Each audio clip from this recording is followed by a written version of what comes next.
The desperate battle begins. For the past century, what's left of mankind has hidden in a giant three-walled city, trapped in fear of the bizarre giant humanoids known as the Titans. Little is known about where they come from or why they are bent on consuming mankind. But the sudden appearance of an enormous Titan is about to change everything. Relatively true. We get some answers here and there, but we are getting somewhere. Oh, I'm sorry. You guys are here. Shoot. Yes. Been quite a while since we've done a podcast of sorts, and it's kind of been a while since I've actually talked about the Attack on Titan anime, which is going to be very exciting to say the least, and you guys know me at this point. Your host, LuckyRave, here today to give you guys a podcast discussion on Attack on Titan Season 2, something that's been long overdue, need I add. And, of course, I've got with me two special guests today, / friends. One, I've got Sparda3g. Oh, that's my cue. Yeah, finally back. This is not the Tokyo Ghoul because, well, that one ended. So this is Attack on Titan now, and I'm still here to be the guest star. I'm Sparda3g, back with another guest as well. I guess I'll let him introduce before we all curse. Then again, if I let him introduce, maybe that will be a bad thing. I don't even know anymore. But surprisingly, the series is still maintain its quality. And yeah, I'm going to let him, please go right ahead. You're never going to let that go, Sparda. Hello, everyone. I am BlueStarSaber. And apparently I am the cursed child, according to these two knuckleheads. Well, to be fair, if you guys have always been curious what happened with the transition from the second to last chapter of Tokyo Ghoul Re to the final chapter of Tokyo Ghoul Re, you can blame this guy. I didn't even read the chapters. I only bought the volumes. That's bad enough. Mm-hmm. You did buy the volumes, so. And I'm going to buy the remaining 11. Oh, God. Anyway, this is not about that series. No, it's not. This is not about that series. Right now, this is about, well, I can't really say it Japanese perfectly. Shingeki no Kyojin. Kyojin, yeah, that's how you say it. So there you go. I believe that's how you say it. All right, cool. So, yeah, sometimes I stuttered in my Japanese, so I apologize. It's all good. It's all good. It happens. So, Season 2, there's a lot to talk about when it comes to this. When it comes to its production, comes to its episode counts, highlights, episodes, final thoughts. It's going to be quite a lot. But first, I would like to talk about exactly how we all got into Attack on Titan. And I would like to start with Sparda3g. Here's a funny story. A long time ago, I actually gave up on anime. I think it was around 2011, 12. I don't remember. All because I thought the anime was becoming, but like, no, not, well, that was the only exception. But around that time, I think it was in a filler hell, if I recall correctly. So I was like, I'm pretty screwed right now. But I retired from anime because I selfishly didn't really consider anything else to see. Upon that so many of them were filled with moe anime. And it's ironic today, but I don't want to different story altogether. My story is about to Attack on Titan. And it starts with my best friend introducing me and my brother of Attack on Titan. And it's funny because my brother doesn't really follow anime. He doesn't even watch anime, but there are very few exceptions.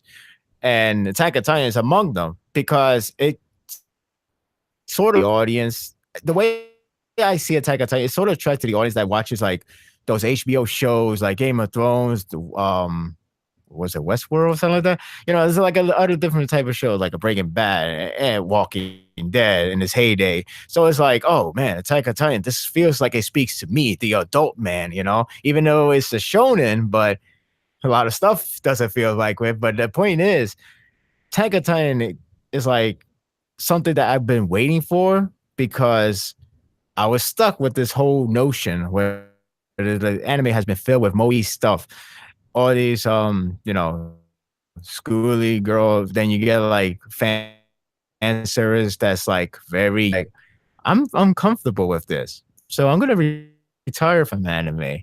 And then it makes it worse. You see other animes that's like, I can tell you in terms of like the target audience, but they don't get no reputation at all. But the more reputation belongs to the other series, the one I mentioned earlier, or not mentioned earlier because I didn't mention any series. But let's say like K-On, for example, which is ironic because today is a different story, but again, different story. So now we got Attack on Titan. My best friend introduced. I still remember this day how I was introduced. I remember how I was in the second floor of the apartment. We was watching on a big screen TV. I don't even know how we did it. Did we did it through Crunchyroll? I think we had a trial. I don't remember it was through Crunchyroll. So all I remember was like, oh, we're gonna watch this. I was like, Attack on Titan. Man, I haven't seen anime in a while. My brother was like, oh shoot, it's anime. But this looks actually pretty interesting. It's like, all right, cool. We're gonna watch. We all watch. I still remember. It's funny because like I know the first episode they actually show you the Colossal Titan before how it got to that point. But even in that scene, I was like, holy shit. I was like my eyes gouge out, like, what the hell is that? And then the episode finally started, and then we finally get to see how it leads to that moment, and it's just insane. It was like, what the hell? Oh my god, I've been waiting for something like this. Like, I'm not the one that is like so hungry for deaths. I mean, there are a lot of people that love to see people getting killed off.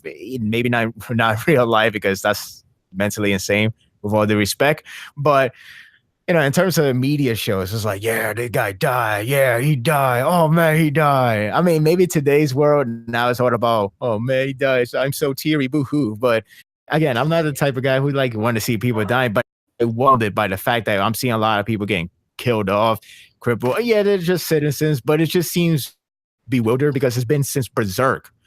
I guess you could say I haven't watched so much anime around this time, but even I could still say today that I have watched so many, read so many, and I'm still wow by the first scene from the Attack on Titan in terms of the destruction.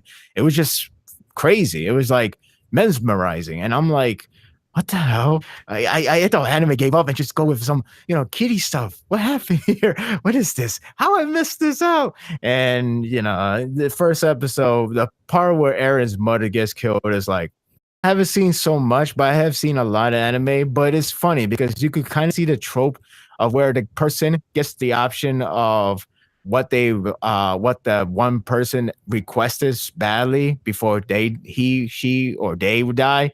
And then they usually have the characters just like, nope, I'm going to choose neither. I'm going option 3, that kind of trope thing, which is fine because you always see that a lot of main characters do that or characters do that. But in this case, you could say this is my first introduction to breaking the trope because he was going to do it. That guy, Hines, I think that's his name. You say his name, right? Guys? Wait, you mean Hans or? I think it's Hans. Hans. No, Hans is how I remember it being said. Hans. Yeah. Hans. Right. Hans. So like when I saw that scene, like he was, he was going for the shonen hero route, where it's like, I'm not going your option because I'm going to be the savior.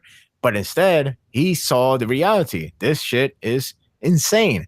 This is maddening. You should run. And then he did that. He pretty much said on second thought. But he never said it like in a jokey way or anything that kind of way. This was like a very serious moment. I'm like, did they do something real for once? What is going on in this series? Why am I missing this out? And then, it makes it much worse with the mom. She was the one that requested. And then by the time they start running, she has that memory of like them having a fun time. And then it's like, it's like a minute of regret of saying that like I don't want them to run away, but it's like it gets more depth in terms of the emotional scale, which I realized from that episode. I was like, this series is like really goes in depth in the emotion of a person or emotional how they react to a lot of things. Like I noticed, like when I was watching the entire season 1, it's all about how people introduce fear or how everybody handle the fear factor of it. Like you always get the different different circumstances. You got one is like you got a hero who can be, well, you got somebody who can be a hero. The only thing is he associate with Titan, which is Eren. So are you going to think that he should be used as a weapon, or you're going to just kill him on the spot and waste your opportunity for a weapon? And then it shows, waste your opportunity. But then this guy shows up. Then the other episode with the Levi, where he introduced the circumstance of like, you got two choices. You want to stay and fight, and you could try to fight, but you could sacrifice your friends more, or maybe it goes even worse, or you could move forward and let the friends do the sacrifice.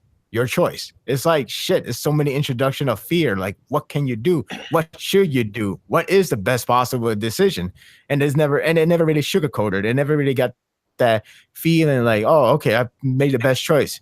Thumbs up, soldier. It's never got that feeling. It always has that realism. Even if I should not spoil, even if I haven't watched the first episode of season 3, but there's a scene where Army did the decision, a hard-hitting decision. And instead of making too much righteousness of saying like, Armin, you did the right thing because there was no other way around it. It was like, she was really hell-bent to kill me. She was really hell-bent to shoot. That person was crazy. You did the right thing. Even though you had to kill somebody, it's the right thing. But instead it gives you that a lot of, on the other hand, and it makes you think more and like, this is the realism version. This is the realistic take. And it doesn't sugarcoat any of it. So that's why with first season 1, that's why I became so attracted to the series. My brother was hooked. I was hooked. And I was like watching a good tired 12 episode, then I had to go home.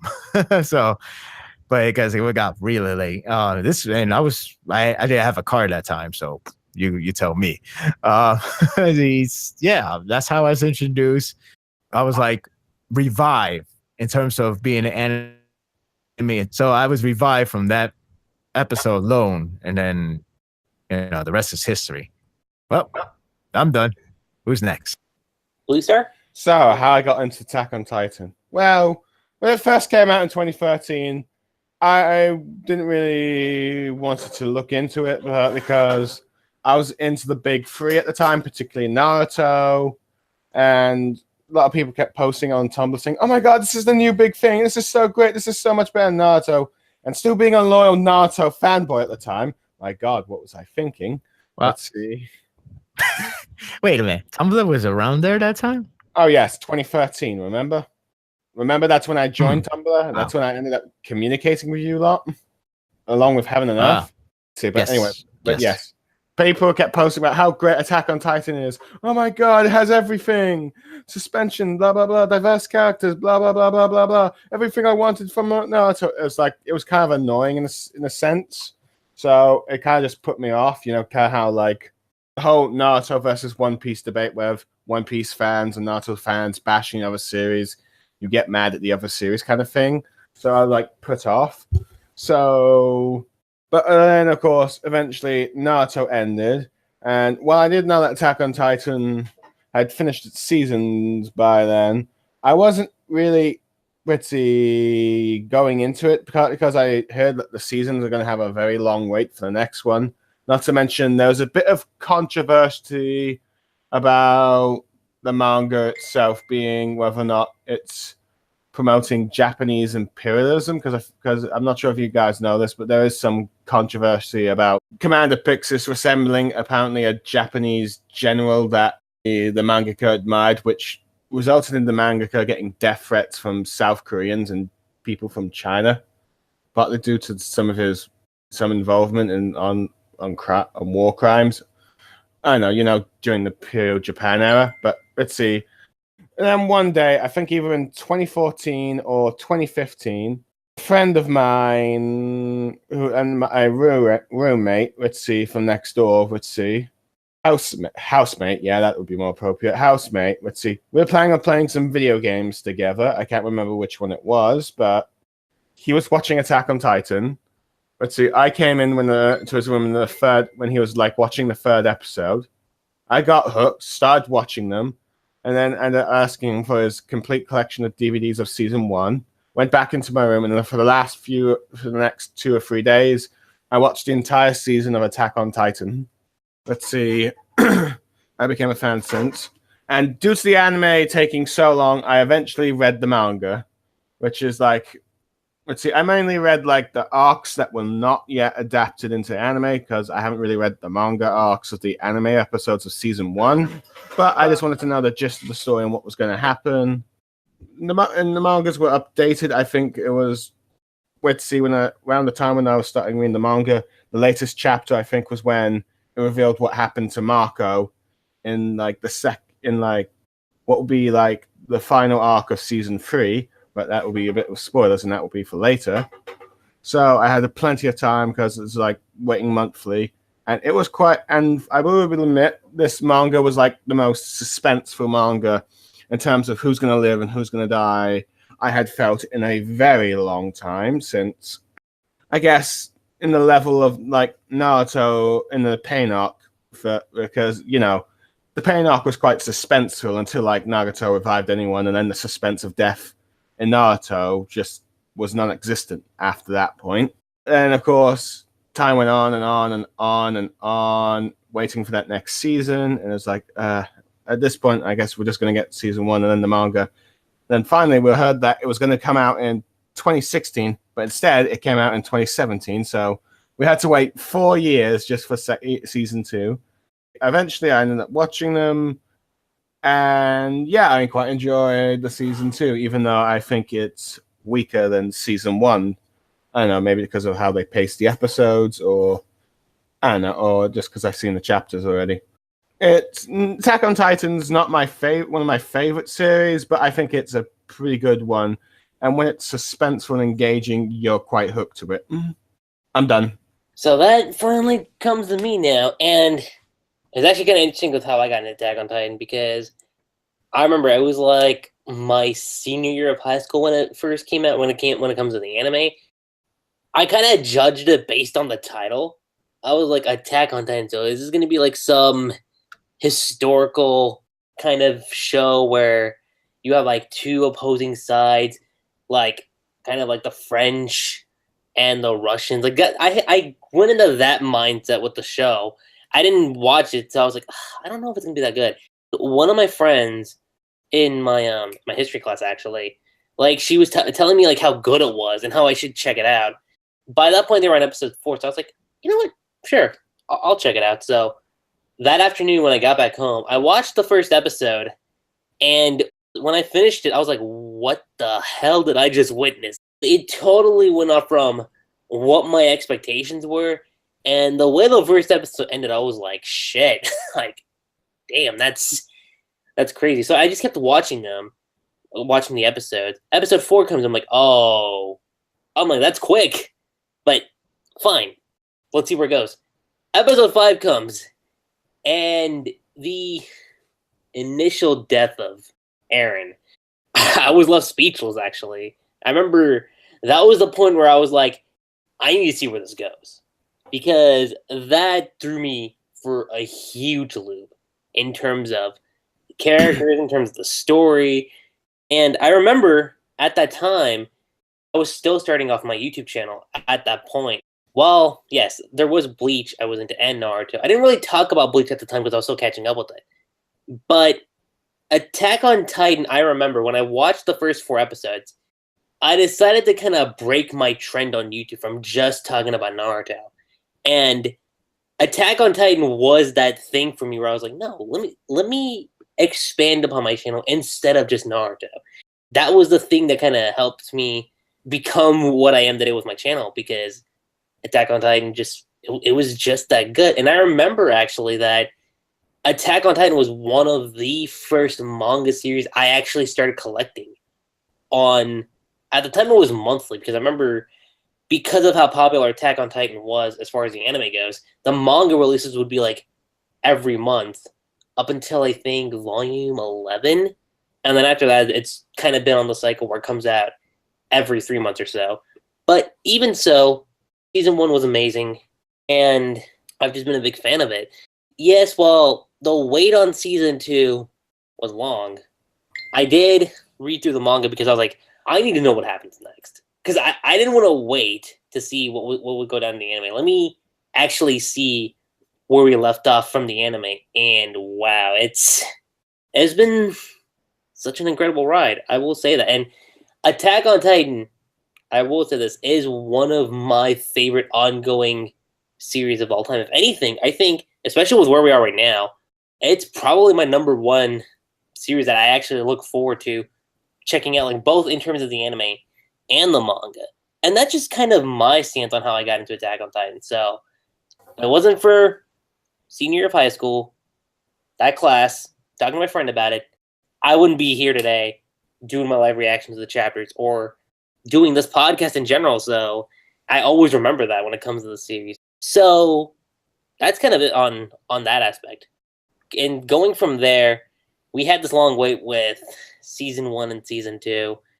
About 4 years. Now, at first it was supposed to come out in 2016, so it was supposed to be 3, but it ended up being 2017, which I was like, I remember when the announcement came up and they showed that visual that first came out with Eren, Mikasa, and Armin, and like the not the armor titan, but the colossal titan, like just reaching out and like holding out his hand like he's about to do some shit again. I was like, oh yes, excitement level was high. And then the hype was kind of like back, like, oh yeah, it's back. Attack on Titan's coming back finally after 4 years. And then we get the announcement a little while afterwards that it was gonna be 12 episodes. And I remember it was more like, you mean to tell me we waited 4 years for season 2 and we're only getting 12 episodes? Like, really? Like that's all we're getting? After this much of a wait, we're getting 12 episodes. And I remember at the time when I did that video, I was like, really? That's it? Because I thought the arc we're on with season 3 right now, which I have nothing against season 3. In fact, the season 3 arc is kind of actually one of my favorite arcs in the series. I know I'm in the minority here, but that's just me. So I thought that season was going to be incorporated into the second half of season 2. But given how it was 12 episodes, I was like, okay. I mean, if they're going with 12, they're going with 12. But I remember that was a big thing at the time. And I was like, well, okay, you know what? Let's just wait and see what happens. What about you guys? How did you guys react to the news when you found out that season 2 was finally coming in 2017? And then, of course, finding out that we were only getting 12 episodes after 4 years. I felt like this would have been much better. Should I go first to you, For Life? You could go first. You're on the roll. Go for it. Okay, I feel like when it 12 episodes after 4 years would have. I felt like this might have been handled. The fandom would have handled this a lot better if perhaps maybe like if it was like if it went out in like 2016 like it was originally supposed to, or even 2015, because I know that because at least the content of the episode, I believe from what I can recall, the arc would at least have finished those episodes by then and stuff. What's the arc that season 2 adapts from again called? Just the Clash of the Titans arc. Oh yeah, the Clash of the Titans, because I believe the manga had finished the Clash of Titans back in like 2014 or something. 2013 actually, because I remember when it was around that time, because season 1 had just ended and that arc was finishing up. So so the end of 2013, I think the beginning of 2014, around that point is where that arc ended. Okay. I felt like if it came out in like 2015 or 2016, the fandom backlash wouldn't be as bad because it would have had a lot more longer time to wait. And let's see, since there'd be more of an even gap between each seasons. Like, let's see, 2013, let's see, would be season 1, 2015 season 2, and 2018 season 3. Because by the time like season 2 came out, let's see, the manga has just started on the final arc. That's right, people, for those anime watchers only out there. We're on the final arc of Attack on Titan, apparently. Yep. Let's see. So, yeah, I felt like that might have at least even the pace a bit more in terms of like the anime production. Granted, there might have been some complications with the studio that I don't know about, but I think there were some talks about it. I know there was like an article about how hard it is to animate these days, given that studios are shrinking, I believe. But yeah, I've kind of said my piece on that. Right, so I guess now we're gonna get your thoughts on this for life, Sparta. Well, yeah. You know, you could argue in two ways. On one hand, if you look at it without knowing the future, you would say, huh, that is pretty ridiculous. We waited so long. You have a lot of materials, by the way, and you're telling us we could only afford 12 episode. It looks like it's going to be one arc, which, again, we have a lot of materials, but all right, fine. 12 episode is fine, you know? But when you look at the other hand, when you look at if you had a hindsight that there was going to be season 3 with double the episode and practically going to cover everything before the final arc, as Blue Star has mentioned, then you could say this is a coordinated plan, like a well coordinated plan, because like the season 2 is pretty much one arc, and it's pretty heavy materials that it really shows from the YouTube and everything, especially how everybody reacted heavily about that one episode, which I guess we'll discuss that soon. So it's like, yeah, that's a lot to take in. Like, damn. I mean, I argue, why not just do 36 episodes for one season? It's like, well, I mean, it's kind of rare, and maybe the time slot and all that stuff, budgets, timing, whatever. Maybe that's the problem. So, you know, maybe even probably asking too much, and you're probably going to sacrifice something more if for all we know. So it's best to just like, you know what? How about like we keep breaking it down? I guess you could say if it was 25, 24 episodes in the first in the season 2, and then you go 13, 12 episode, whatever, with the season 3, then maybe the reaction would not be as heavy, because at least you'd be like, oh, okay, we come back with so many episodes, and then we end it with like 12 more episodes. But hey, we got our fill from last year, right? So I'm not going to complain. I guess you could say if it was like that, maybe that would have been much better for a lot of people, at least in hindsight wise.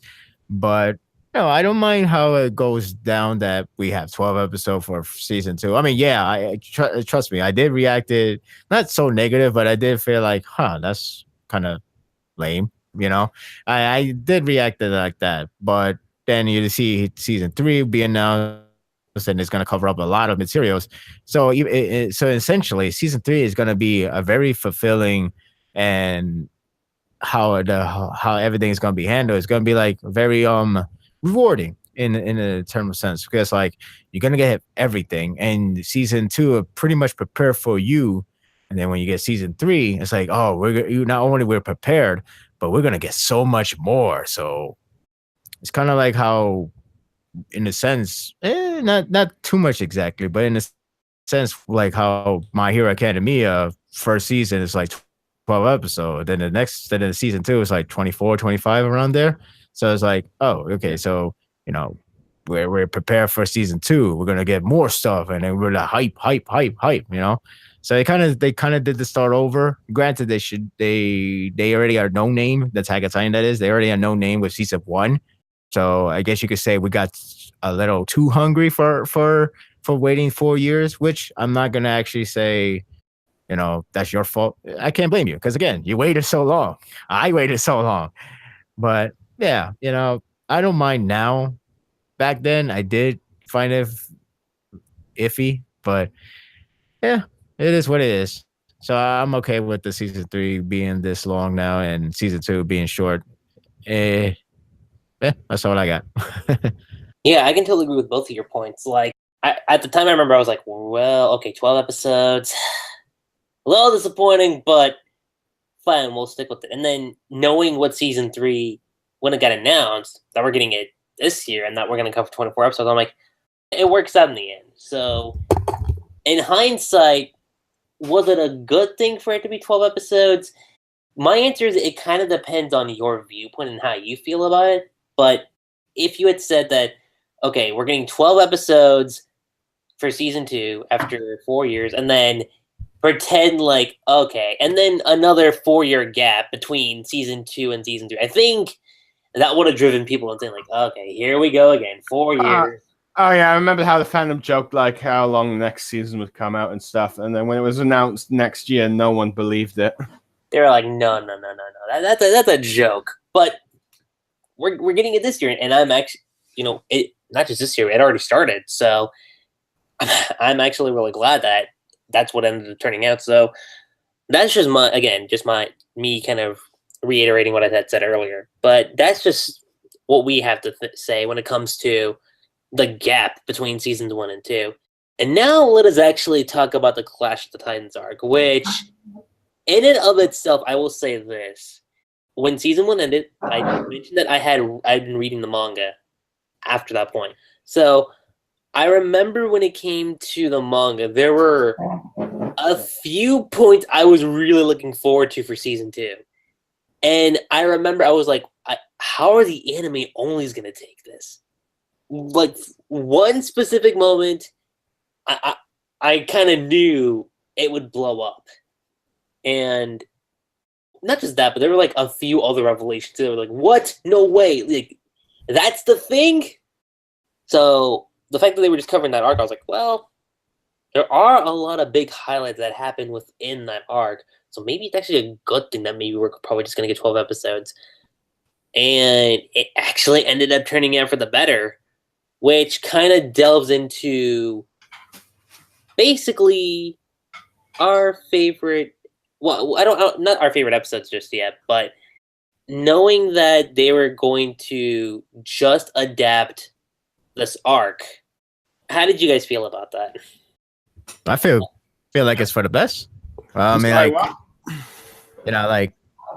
he's asking if how you feel about they only adapt this arc for this season alone, for season 2 alone. In many ways, it kind of makes sense given how the 2 following arcs and what the final arc is shaping up to be, in a sense. Mm-hmm. Let's see. I mean, I understand why they did where they ended up with, like, let's see, up to the female Titan arc last time. But let's see, and then just doing these 12 episodes for, like, season 2, because you kind of because the next arc was quite different from the preceding arcs before it, to say the least. You guys know what I'm referring to? Yeah. No, not really. Really? Okay, you know how... Like, do elaborate. Okay, which I don't want to get into spoiler territory for much, but because like the arc after the Clash of the Titans, the Uprising arc. Yeah, the Uprising arc is. How should I put this without trying to spoil?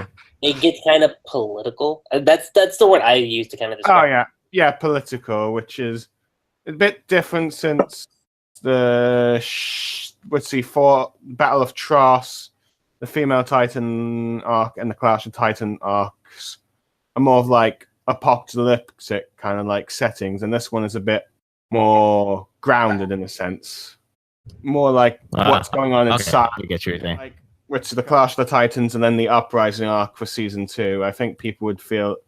I think people might feel like that's it for the ending, because I feel like the Uprising arc works better when you're following it up with the Wall arc. Yeah, the Wall Mario arc. I think that because that's like, and I think like with the Battle of Tross with like the female Titan arc work well together. So I think in a sense you had to just do the Clash of Titan arc by itself. I mean, it worked quite well from what they paced with it. Though, granted, they ended up using some bits that should have been for season 3. But like I said earlier, it would probably just work better if they just planned out when they're going to do the production and releasing the dates between the seasons and better. But yeah, that's what I said in my piece. What about you, For Life? So yeah, well, like I said, Clash of Titans being just the season of the season, I thought it was just a good idea. I thought it was a good idea because, like, again, could you imagine? Because we have seen series lately, unfortunately, that we have seen series that that has just cramming like multiple arcs in one season, and that means 12 episodes, and that will cover everything. That's, I mean, like, it depends on the arc, I guess. Like, oh, okay, that arc only lasted like 8 chapters or something. Like, fine, I can understand that. But if this is a series that's like over 20, and then you try to cram both of them in, it's like that's mutiny. So that's just crazy. And yeah, Attack on Titan is a monthly series, but with the focus of the Clash of the Clash of Titan, with an insert scene that's supposed to happen much later on, it actually helps out. And not only that, but it does give a new experience, but not exactly the new experience that we ended up getting with the live action, because that's too different. And but there's other problems, but we're not gonna get to that. My point is, when it comes to seeing the animated adapting the manga source is like a brand new experience, because again, there are some scenes that are not supposed to happen there, but it end up happening there.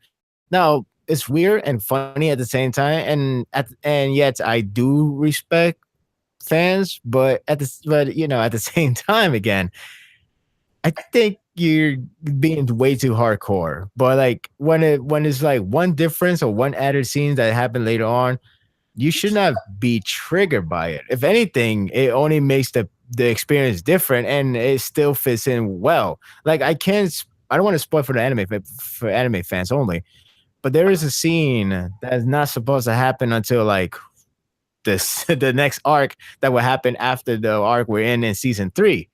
So, but it fits well what happened in the season 2, because it flows well. It makes the narrative stronger, if anything. So it's like, hey, that's perfectly fine fit to put that scene. So I'm good with that.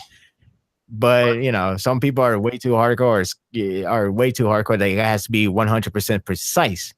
Which, in one hand, then what about episode 6? Because that's because they changed the scene up in there. But we'll explain that later, because I have a lot to say about that one episode. So, but there's that one difference. And there's another difference in the last episode as well. But again, we'll get to that very deeply very soon.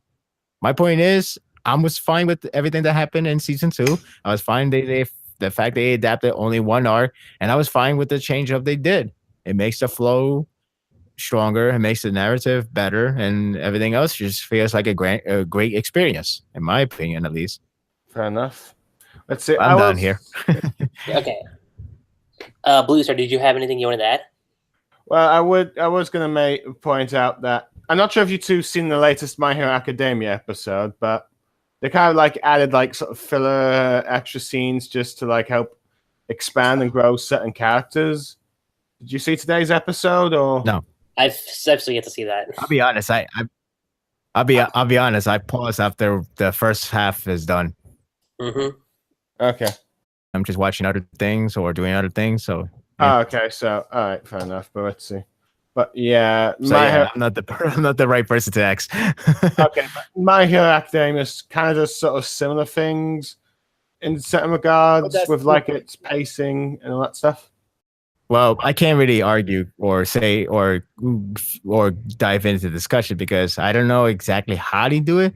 Is it like Naruto style of like, oh, I'm filling in, or is it like rearranging? Because what Attack on Titan does is more rearranging than anything else. Oh, okay. I think it's interesting, but it's still. I guess it's more of a bit of Naruto One Piece style, but without the, let's see, the stuff that makes you infuriated about the Naruto and One Piece style. Okay, it's kind of like. I guess that's well. Sorry, never mind. But anyway, back on Attack on Titan.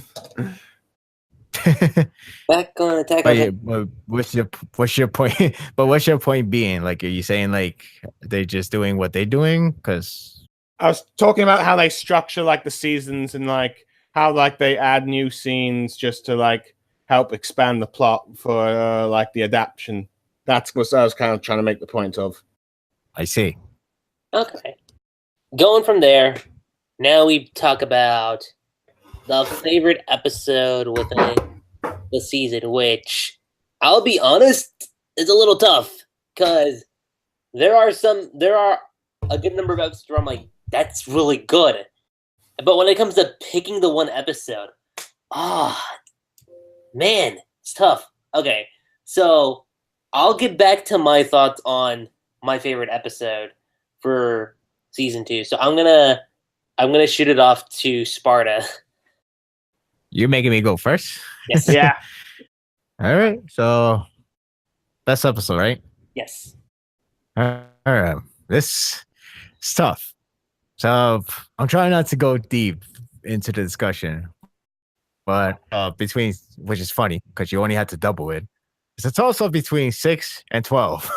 So yeah, those are two of my favorites, especially 6. Honestly speaking, to this day, I still go back to that scene because Oh yeah. I know. how structured, how different, how, it's been said so many times, maybe not. I don't even know if it has been addressed in a deep way, it has been examined in a deeper way, or why is it such a mesmerizing, a memorable scene, something I've seen that I wish, I wouldn't say everybody should copy the exact same way, but I wish the trader scene needs to be more different rather than like, the most cliche possible way. Like, I've been lying to myself.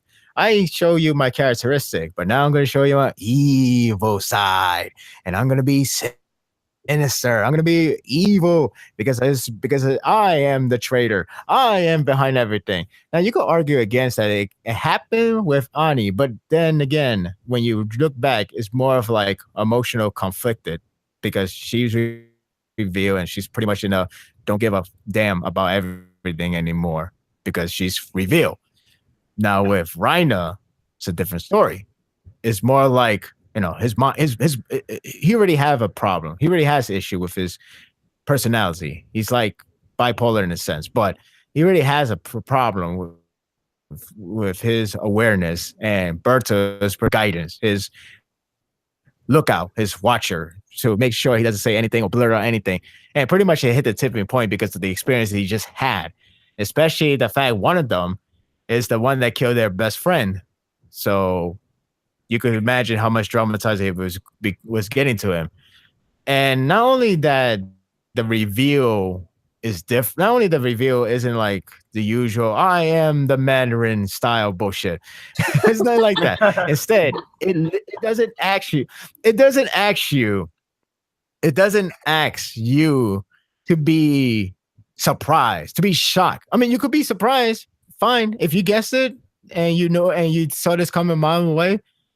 Well, fine, but that's not what the story was was trying to tell you. What it's trying to tell you is like putting you in the same position, either next to Aaron or you're as Aaron, because what they want you to do is how this random conversation about revealing what they have done, about who they are and what their mission to assign to, is like so different at the time, and it's just crazy. Like, how do you wait a minute, hold up.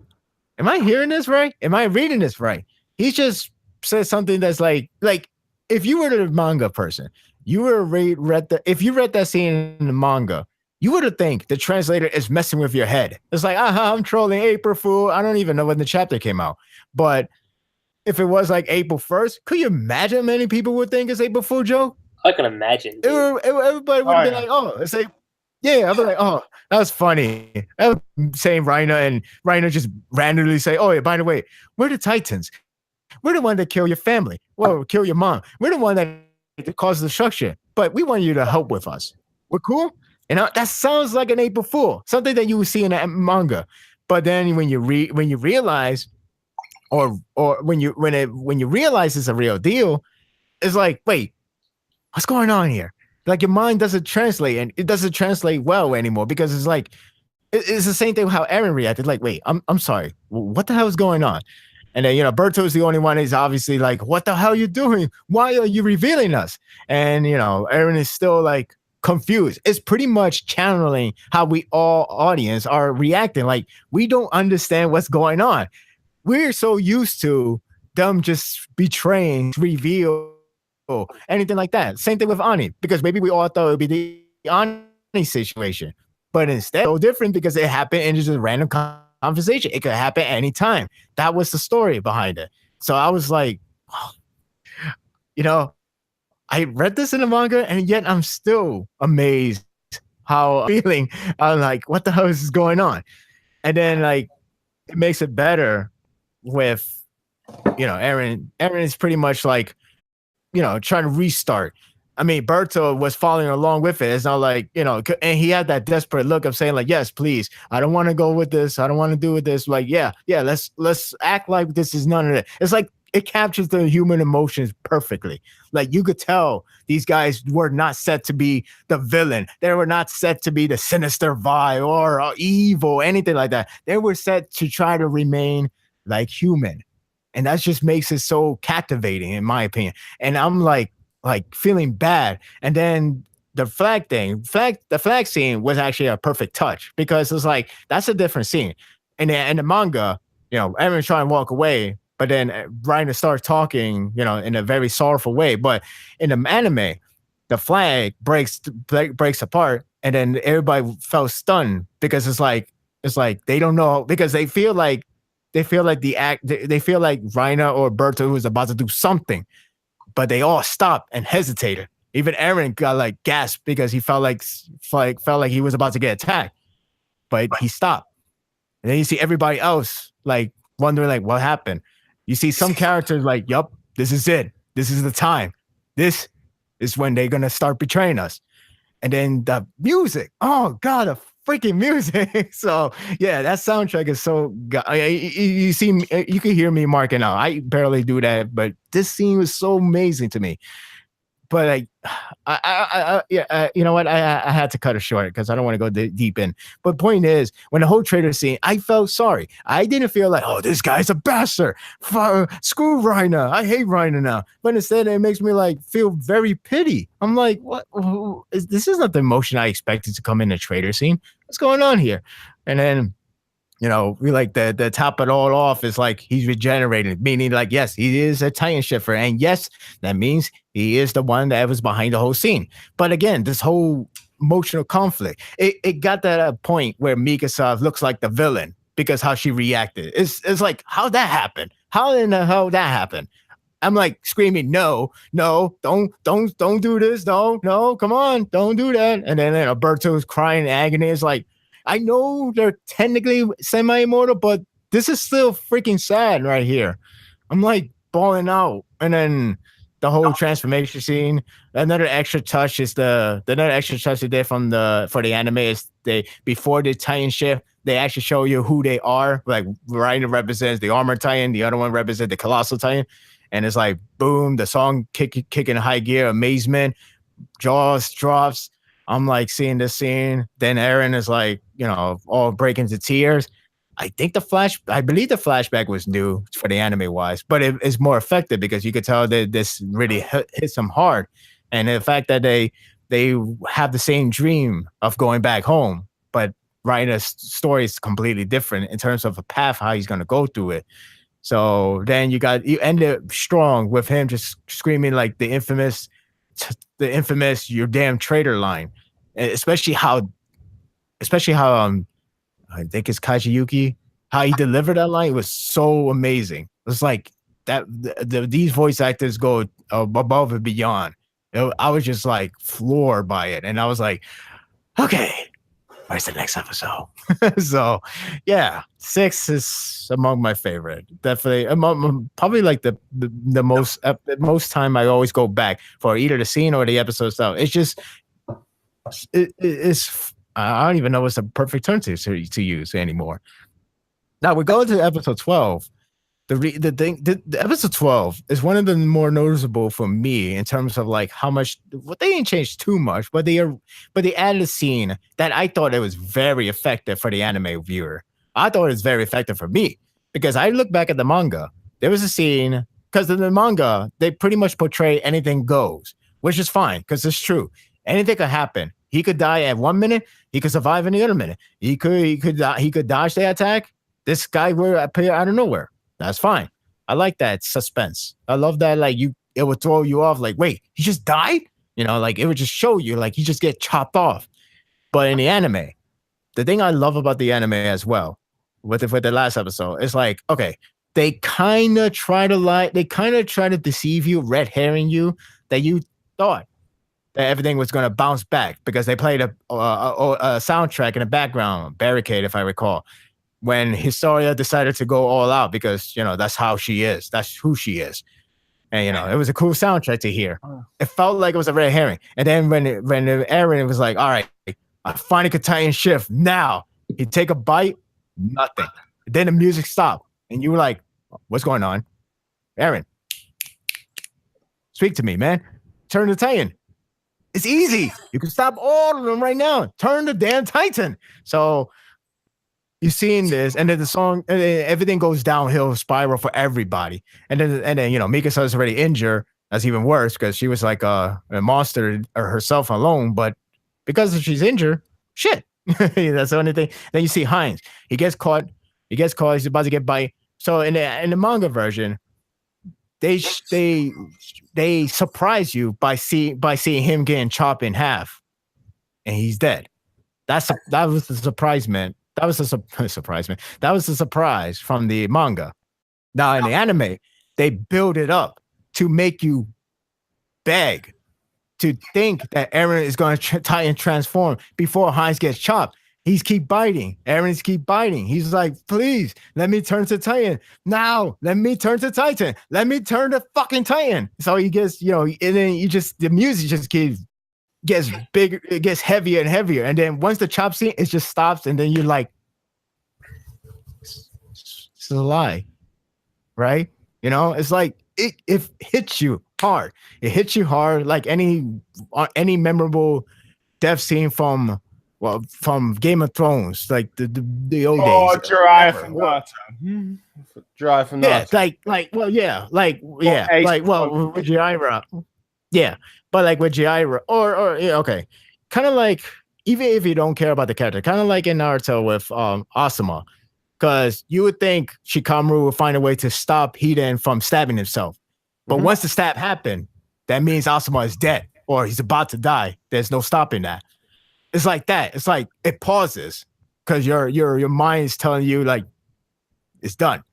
It's kind of like how a lot of series does, but for Attack on Titan fans, this is probably like that first, and then you just see Eren breaking down to tears. It's like, but it's not just tears like, "Oh, I'm so sad," but it's more like he pretty much lost the will of everything because he can't do anything right. And they rearrange the scene because the flashback with his mom telling him that he should protect Mikasa once it happens very far in the beginning, but in manga it happened like in that chapter, so it makes it more effective when it builds up to that moment. So you was hoping Eren would do something right, will actually get the Titan on and just fight and save Heinz, but instead he failed. And then you got that dramatic scene, pretty much the incinerating scene from Toy Story 3, but this is the Attack on Titan version. Even when Mikasa is up to the peril that she might as well express her emotion, meaning that they all have lost the will to live, which is very sad. If I didn't know there was season 3, if I didn't, maybe if you would have just lied to me and said like, "Yeah, by the way, this series is ending right here," I would have believed it. I would have believed it. It's like so damn sad. And then again, Kajiyuki is just awesome in his role, voicing Eren, especially when he has to yell. Which, by the way, in this episode, he lost his voice afterward. That's how much he has to do. Oh, I believe it. So he lost his voice, but then the whole, when Eren, punch the Titan, and then crazy things happening. The soundtrack comes back, the same soundtrack that happened with the traitor scene. So you could tell how much that soundtrack means a lot to fans because it's pretty much like their best soundtrack ever done. And then all this craziness happened. Then you got Ymir saying farewell. It's like actually tragic. And then it ended there with a lot of cliff note to remember, like why Erwin looks like sadistic when he find out he's close. Why he gave that face, that was creepy and very alarming. Wow, what Eren's gonna do now? What they all gonna do without Reina, Berto, Ymir? Who's that ape Titan? Which they show a glance, and that was a cool way to end. And yeah, ended on a great note. Again, I'm torn between those two, but so You tell me. I'm done. All right, Blue Star, here we go. Okay, for me, I guess 4 episodes stand out the most for season 2 of Attack on Titan. Let's see.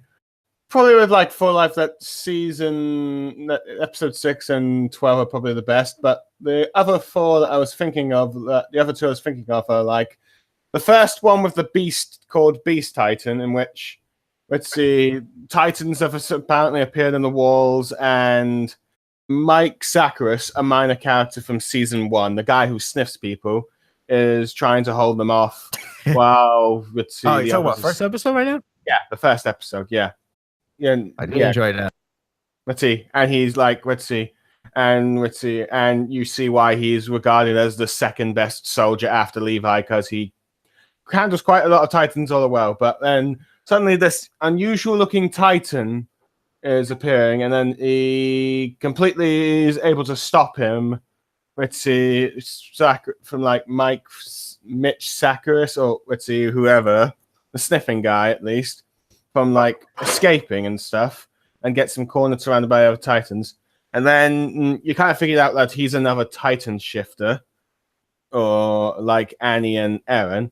And then, but the shocking thing is he can speak, which adds a sort of like this new kind of like with suspense and fear, which I think is captured quite well by Mitch Zacharias. Let's see, and he's completely paralyzed. That even when the guy's asking him about his gear and when he's about to leave and stuff, only when he's starting to regain his senses, there's then, let's see, the Ape Titan orders the remaining Titans to kill him in probably one of the most brutal scenes in the anime so far.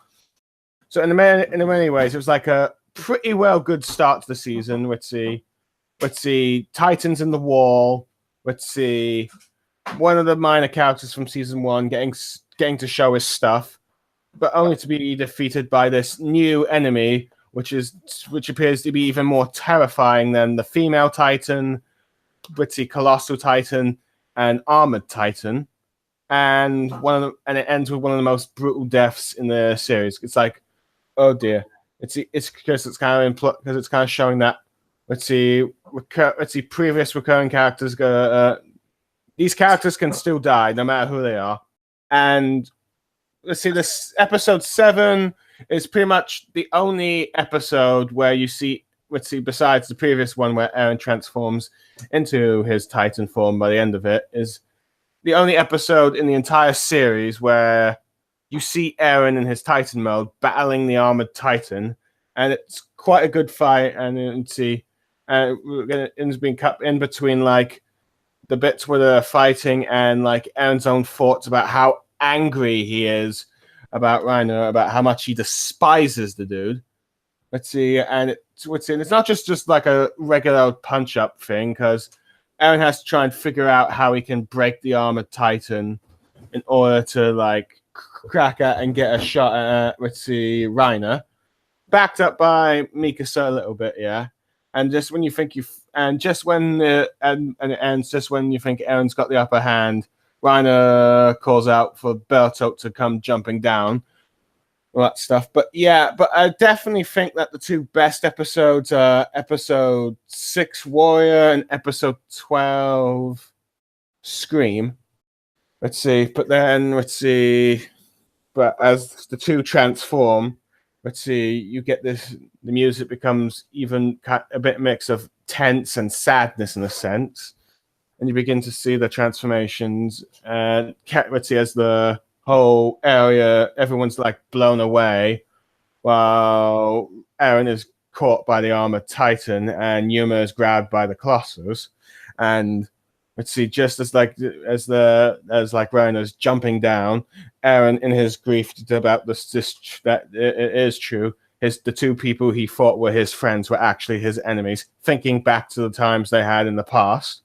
Let's see, grieving for that 1 second, but then snapping out of it, ready to fight. Let's see, transforms into an Attack on Titan to his Titan form and declares them both damn bloody traitors or something, or traitors, depending on which translation you're reading, and prepares to attack. I mean, it is quite the suspenseful episode in many ways. I think it did it much better than how the manga did it, because it kind of felt iffy in the manga to me. I mean, but I think it was done so much better in the anime, which I was kind of surprised that IGN gave the episode a score of 6.7 out of 10 for their review, which I'm linking You mean here. the time where they gave You mean the time where they gave Death Note 7 out of 10? Let's see, gave what? Yeah, I remember that. They gave Death Note 2017 live action America version, a Hollywood version, if you were to call it that, a 7 out of 10. Yeah, I believe them. That was the weirdest thing ever. I was like, what is I would never believe skyscraper being higher than Mission Impossible 5. Yeah, I believe them. 100%. Too much water, too much fallout, too much mission. But it's definitely one of those what the frick IGN reviews, but it's like, I mean, this is because this episode should have been at least an 8.5, the least out of a. Not even 8.5. If you're going to do a low score for an episode, let's see. Well, I mean, that's being, because that's the lowest you could score this episode, if you ask me. This episode is definitely like a 9 to 9.5, maybe even a 10 if you, depending on who you ask. Let's see. Now, for like episode 12, now, in many ways, it represents everything good about Attack on Titan, with the suspense for action, the characters getting their shining moments, and suspenseful deaths, and let's see, hidden and more mysteries to solve and stuff. Let's see. I'm just going to go to this quick summary just so I can remember everything that's happened, because it's been a while. As like the battle, let's see, kind of like raging on. Historia or Krista is having her shining moment, working together alongside Yuma and stuff. It looks like they're turning the tide of the battle a bit. And Hans looks like he's going to avenge, let's see, Aaron's mother by killing the Titan. But as soon as he gets caught, there's a sort of change in tone as it becomes a sort of desperate situation. As Aaron struggles to, like trying to transform, because he's desperate to save Hans, and he does not want to lose someone else he cares to the same Titan that killed his mother. But he's too late as the female Titan devours him, and he just kind of snaps. And you can see around the whole battlefield, there's like, they're slowly like all kind of like getting close to death. I mean, Jean is knocked out, and Armin's desperately trying to move the Titans away. And it looks like just as Eren is accepting his fate, let's see, Mikasa confesses her feelings to Eren. You could argue it's romantic or motherly, depending on who you ask. And I guess the anime might imply that the two were about to kiss in some ways, but I'm not sure if that's really the case, as they were kind of close up to another. But as Eren like snaps out thanks to this, as she's thanking him for like wrapping the scarf around him and all that stuff all those years ago, he says, I'll keep wrapping it up, as he prepares to do just a punch to the upcoming Titan's grab that killed his mother. And when it makes contact, that's when it whole changes. And then just everyone's shock, a Titan comes and the Titans all come and start devouring the one that killed Eren's mother, shocking everyone. The scouts use this chance to escape, and Yuma realizes that there is a future behind the walls, and it looks like she's gonna re-side with the scouts and stuff. At the same time, Reiner's just desperately trying to catch Eren, because he realizes what this power Eren has inside of him, and he's determined to needs to catch Eren straight away, because of all the people to have this power, Eren's the one that he fears the most with it, due to his hatred of Titans. And as Eren then commands all the Titans to capture, kill, Reiner and Bertolt, that looks like they're not going to survive. Yuma comes to help them, which kind of shocks everyone, but there's no time for the scouts to grasp this situation, because they need to leave.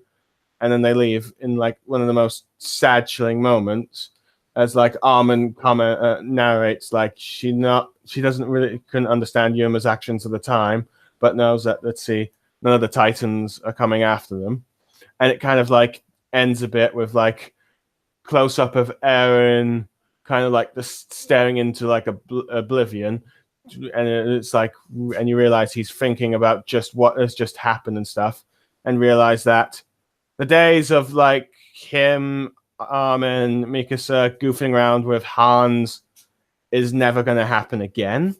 And perhaps the saddest form of, most emotional, saddest form of music that the series has projected.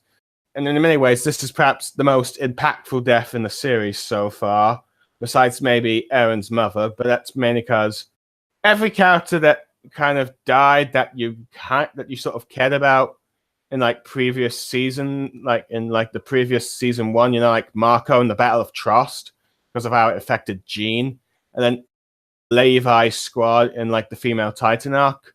Those were mainly characters that were like only kind of like introduced in those kind of arcs with like a little bit of like kind of like had the little screen time in the previous minor arcs before. They were like a characters you only kind of like focused for one arc. But with Hans, he was like a sort of one or two major minor recurring characters from like multiple arcs. The other one I can think of is like Commander Pixis. It's like, this is the guy who was with like Eren, Mikasa, and Armin. In many ways, you could think of him as like Eren's Iruka, like because in a sort of sense, because like Naruto had Iruka for like his like first chapter, and Eren had like Hounds kind of thing. But unlike Naruto, Eren has now lost his Iruka kind of thing. But yeah, and then it cuts to like the revelation that the Titans might be humans, as with like Levi and Irvine are discussing, which kind of like troubles, Levi, but that ends with like Eren talking with Jean, Jean, Mikasa, and Armin about what to do next and stuff. And then in the sort of like anime extra bonus bit, it kind of goes outside to the wall, moving further and further away, showing all the scouts until it finally reaches like Eren. And then finally, it just with the back to the Ape Titan and a silhouette of who he really is and stuff, and it ends on the high note. So yeah, I can see why, if you to pick like episode 6 or 12, yeah, I can see why a person would pick those as the favorites. But I do think like episode 1 and episode 7 also pretty good as well. I'm done. As far as my set of names go, I'm on the same boat as you guys. It's 6 and 12 as far as like the best episode goes, but in terms of like which one to pick out of the two, it's tough. But the more I think about it, and the more I've been kind of listening for the moment, because it could change later on down the road. But as of right now, as this podcast, I will say the best episode as far as season 2 goes probably has to be episode 12, because of one key thing. It mirrors the first episode in a lot of ways. That's the one thing I kind of took away from it after like rewatching it after so long. I'm like, that episode does remind me of how things went in the first episode, because you had the Titan, the same Titan that killed Eren's mom, and it was kind of like, oh, the rematch is here. The not Empire Strikes Back. That's not what I would say. Although you could make that argument there too. It was like, okay, that's there. Eren's revenge is coming. It doesn't really work out the way you think it's going to, and just on that alone, and just you have that little scene with Historia and Ymir, which was great, and then Reiner and Bertolt like realizing, oh shit, like this dude has the coordinate. After witnessing, the death of Hans, and him just sending the Titans right after her, getting the final shot of like all the scouts, all the military soldiers, and then the Beast Titan, just seeing him out of his Titan form, adjusting his glasses, ending the season right there. It was more or less, you could say, it is like, okay, it's the ending of the season, but there's a lot more to come further on down the road, which is something we're getting right now.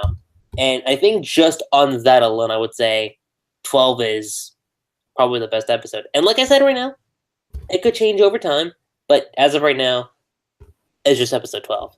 But episode 6, it's hard to debate against that. It's really hard to debate against that.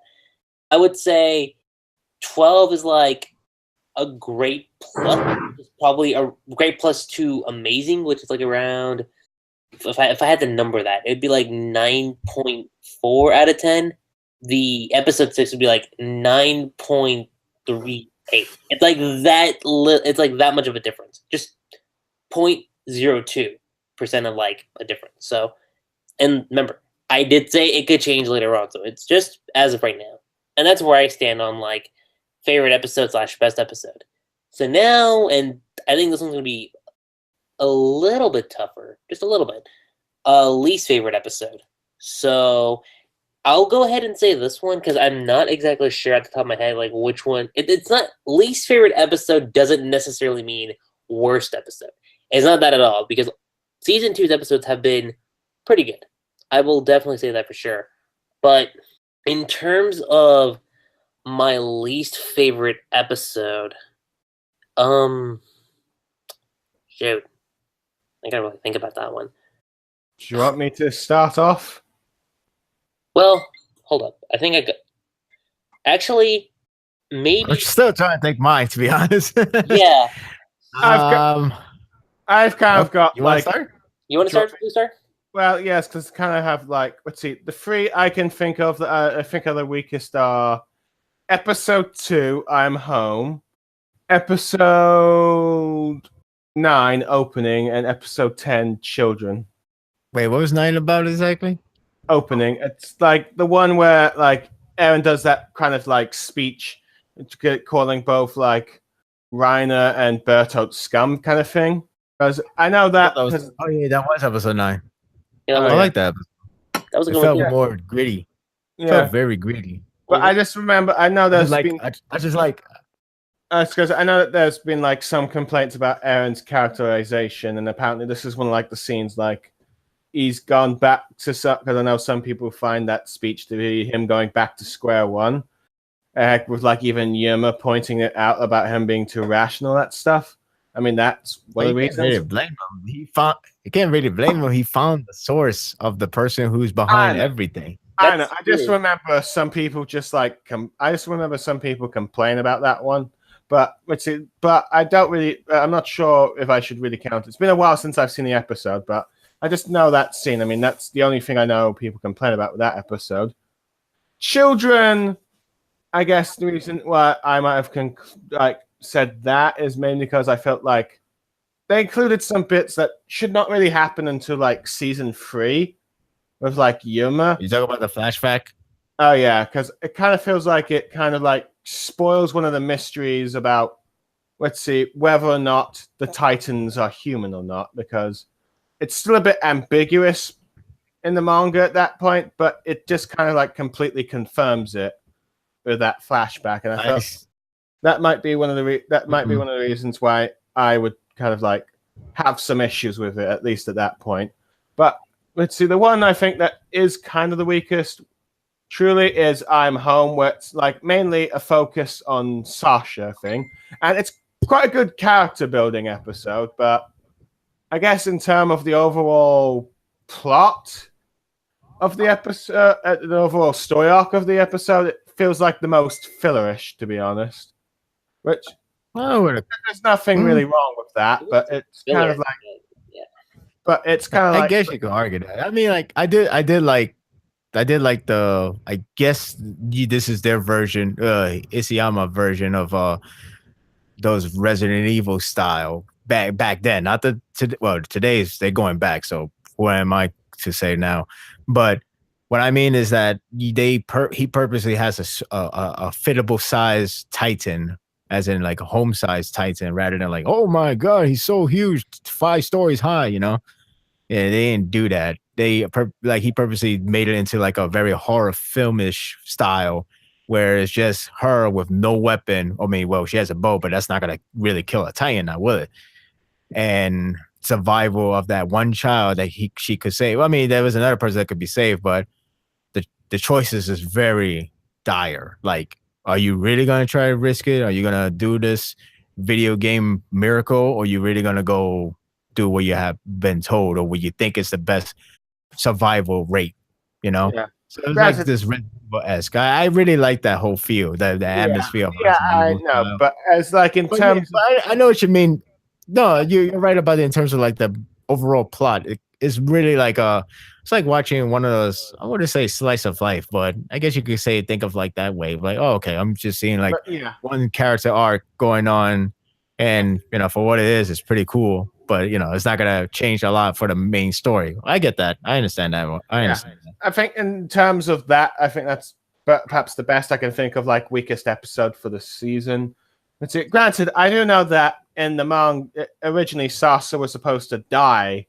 In that scene, Oh I yeah, guess not. but the editor, I guess he's like, nah, I'm not gonna kill her no, off. apparently he showed like the image to like the page to the editor, and the editor was or assistant was so upset. I think he ended up going into the bathroom throwing up. I think so. He kind of just like skip it. I'm not sure if it was like really gross or just he was really attached to the character, but yeah, Probably let's see. the mix. Who knows? But yeah, but it's pretty much in a You've sense. any manga. But for better or for worse, that moment kept Sasha alive for that moment. Yeah. I'm not going to get into spoilers, but let's see. But yeah, I think That's what it episode is, but- 2 is probably the weakest in terms of story structure or the overall story of the arc. I guess you could say that. I mean, episode 3. I think episode 3 has a lot of build up for what to come. But I probably will go with episode 2 as well. I mean, I like it a lot, but it's the least favorite, which is why I can't call it the worst favorite or the worst. So I always say it's the least favorite because of that reason. I mean, like I appreciate the atmosphere change up. I like the feel. I like the backstory, but that was like the pretty much the slice of life, which I don't have nothing wrong because again, as I mentioned in the other video, I'm not sure which one, but I felt like this year is nothing but a slice of life haven. But that's a different discussion. Like the other episode, they were more story heavy. Oh yeah. This one is like character heavy. Yeah. I mean, I would have thought of episode 3, but the episode 3 did build up a lot of grounds that makes it like interesting when the Italian attacks from afar in the nighttime. Yeah. So I'm not gonna pick that one. I'll pick 2. I think because I thought about it and I was thinking about going with 3, but then I really thought about episode 3 and I was like, that does set up a lot of stuff for like the rest of the season. And even though I do like episode 2, out of the 12 that we have, it is the one that is kind of the odd one out, which isn't a bad thing, but in terms of like the overall narrative, it's a good character piece for Sasha. It's really good for her character piece, but it kind of really doesn't do too much per se. So as far as least episodes go, least favorite, that's the one I would pick. And that's honestly my stance on my least favorite episode as far as season 2 is concerned. Let's talk about our final thoughts on season 2. So, Sparta. Final thoughts on season 2, you said? Yes. It was great. Yeah, 12 episodes shorter or 13 episodes shorter. Yeah, I mean I guess that's the one bummer side, if anything. Well, yeah, like there's this little budget part, but but I like for the most part or majority of it, like a good 95%. I loved it. I thought it was an excellent follow up. It's different, but mainly because you're no longer trying to see why this world is such a crazy mess, but now you're seeing how these characters are going to deal with this crazy mess. Because like I know a lot of people always complain about like, the first season, at least the first half, it shows more of the world, which I'm okay with that because that's the entertainment comes in, and then you get the character building later on, where a lot of people are used to either a mix or just have a lot of character building, but not that much of the world. So I can understand why people always like drift out first time around, but then if you give it time, you start to see the character more, especially in this season. This season, it goes dive in deeper with these characters because now we're understanding how we already understand the world is. We understand how shitty it is. So now it's time to understand what they have to go through, what their emotions are right now. Like how this affect them more so than just, oh man, this place is horrible. It's like that's much more, like for example with like how Connie, he's trying to be all cheery inside. His tag partner Sasha is pretty much like the goofball. But when it comes to reality, when the shit hits the fan, then you gotta deal with it. It's hard, but gotta go with it. But then you got like the season, you got like more into it, especially the fact that the mystery, the fact that his home is empty, or his home is supposed to be somewhere there, or his home has a Titan just chilling, but there's this weird feeling that maybe that Titan is his mom, but he doesn't know. But it's this great feeling that it could be. But if that's the case, what does this mean then? Is it like an outbreak?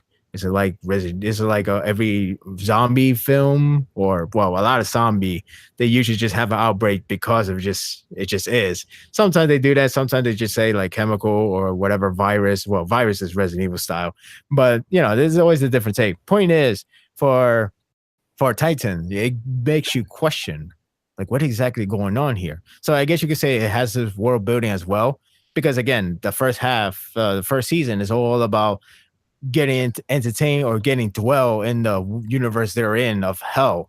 This craziness, everything about it. So it's like first craziness, characters, and later. That was the way I saw it from the first half of the season one. Then the second half, it starts to dive in and it starts to get more deeper about the characters. This one is much deeper because it focuses a lot about them. It started to get a little bit more political, but that's part season 3 comes in. But it was pretty much hinted at the political side, especially with the whole wall has none but Titan. What's up with that storyline? So there's a lot of questions to be asked and a lot of things that just you have to keep on pushing through. And season 3 will answer a lot of them. There's gonna be some mystery, but you'll see it when the time comes. So point is, I thought season 2 was great. I thought it was wonderful with some of the adaptation that actually did better than the anime. The manga version. Like BlueStarSaber said, like there's some scenes that did it better in the anime than the manga.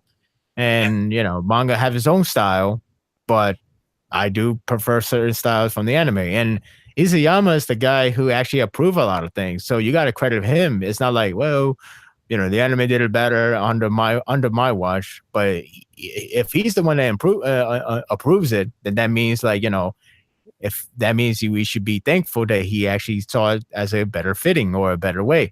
Sometimes the anime just do it under a whim, and it's just like, yeah, they try and be respectful, but they go out of different directions somehow. It's like, well, I would have rushed it there, but fine. It happened with this movie. I don't remember the movie title. It's a long name, but I remember the movie. I remember the movie came out, and the creator, he was like, it's good, but there's some parts I didn't like how they skipped this and that. I'm like, it's being critical, but that's how it is. So it's like kind of like that scenario for Isayama. He has been, like kind of in a sense of behind the scene. So you gotta give him credit for actually try to improve something that he either did good already or something that he kind of botched in. And season 3 is actually among the one that, even though some people like the arc, I still like the arc. I actually like the arc. I actually like the arc quite a lot, but the first half of that arc is pretty slow. I'll admit. I mean, I read in the volume, it did go better pacing, but it still felt slow because a lot of jibber jabbish thingy.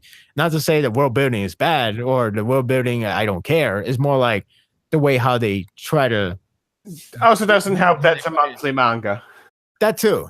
So a lot of people are like impatient about it. But not only that, it's just like even if like I'm all in for world building, it's just that it takes a lot of time. Like it's like Izuyama pretty much didn't want to get to the point. He's like, okay, I get it, but what's your point of it? And then he gets to the point much later on.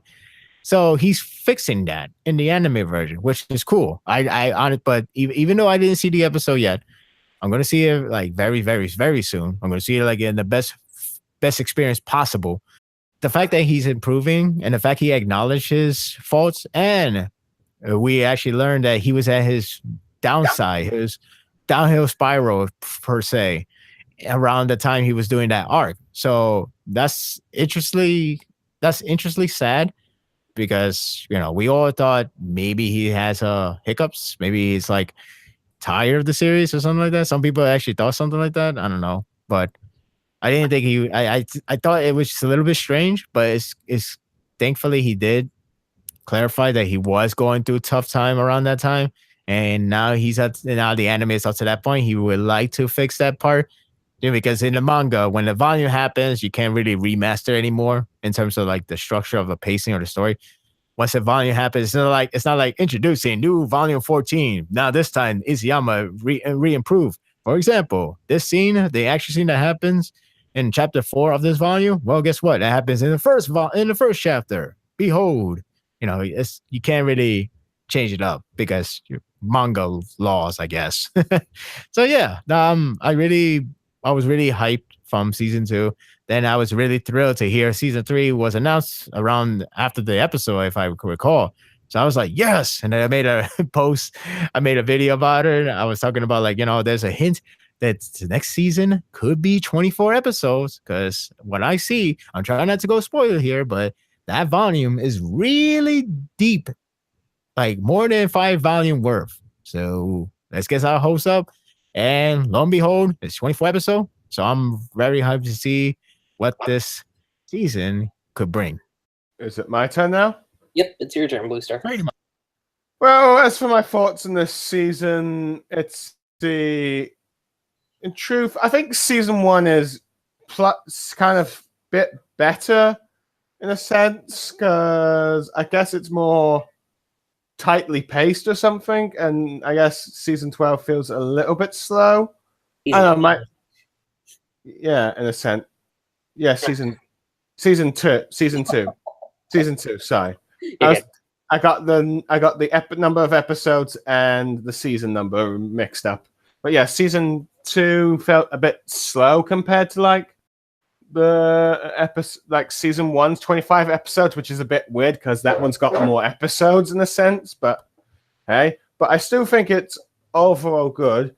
It might also be due to the fact that, let's see, at the same time I was watching Attack on Titan season 2, I was also watching My Hero Academia season 2, which in many ways I think I enjoyed My Hero Academia slightly more than I did with Attack on Titan, to be honest.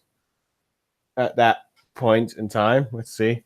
Granted, I'm not sure if that'll be the case with like season 3. Though, granted, most of season 3 of My Hero Academia has already ended, and season 3 of Attack on Titan has only just started. So that'll be interesting to compare the 2 seasons. But hey, but yeah, I think it was great. I mean, you got more screen time of some of the more side characters, I guess, in a sense, like with Reiner, Bertolt, Connie, Historia, Yuma, and you still got plenty of stuff with plenty of screen time with like Eren, Mikasa, and Armin. Heck, you got a bit more of Hans due to what was going to happen to him at the end of the season. Let's see. Heck, with like Armin, you kind of see a dark side to him as he kind of like baits Bertolt that they're torturing Annie and stuff in order to free Eren. And you also get a bit more of Irvine taking command and even getting a bit of a casualty thing. I will say one disappointing thing for me for like season 2 is the lack of Levi. Though luckily season 3, that's not going to be the case. Favoritism. I'm joking. No. It's just that.